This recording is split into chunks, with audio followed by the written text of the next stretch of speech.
They say nothing in life is free. Everything has a price. Sometimes that price is high. Sometimes it's hidden. But in the world of loans, the price is always the same. Interest. It's the cost of borrowing money. And if you don't pay it, the lender takes over. Act 1. The promise of loans. Debt begins with a handshake, a promise, an offer that seems too good to be true. You get a loan to build schools, to build roads, to create jobs. It looks like progress. It feels like growth. But hidden inside those loans are chains. Fine print that no one reads. Interest rates that grow like vines, choking the borrower, sapping their strength. Act 2. The hidden costs. At first, the payments seem manageable, like a small price to pay for big dreams. But slowly the numbers change. Billions owed, billions more in interest. Debt feeding on itself, growing, expanding. And before long, repayment is not just difficult, it is impossible.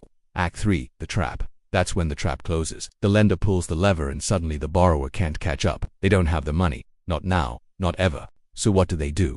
They turn to the lender, ask for more time, beg for an extension. The lender agrees, but the terms are worse. More assets are seized, more land is sold. The ports, the strategic resources, everything is put up for grabs. A nation drowning in debt becomes a nation for sale. And who's buying? Very lenders who trap them.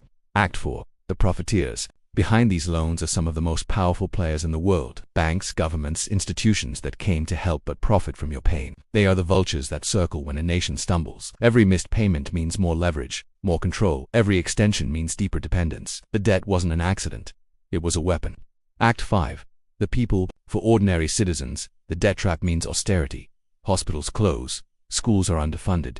Taxes are raised. While billions vanish into interest payments, the people pay the price. The hospitals, the schools, the very future is mortgaged. The nation serves the debt.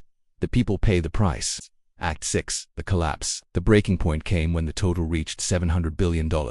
Too big to repay, too big to ignore.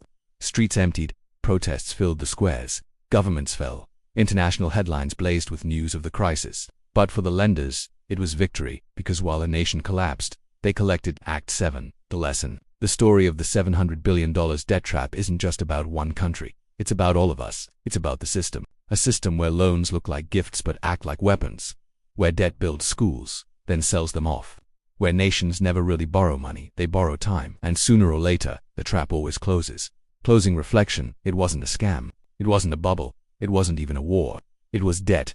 A $700 billion debt trap. And once it snapped shut, there was no escape. Do you know what else is crushing people? Populist leaders. Watch this video to see how democracy is being killed in the name of populism.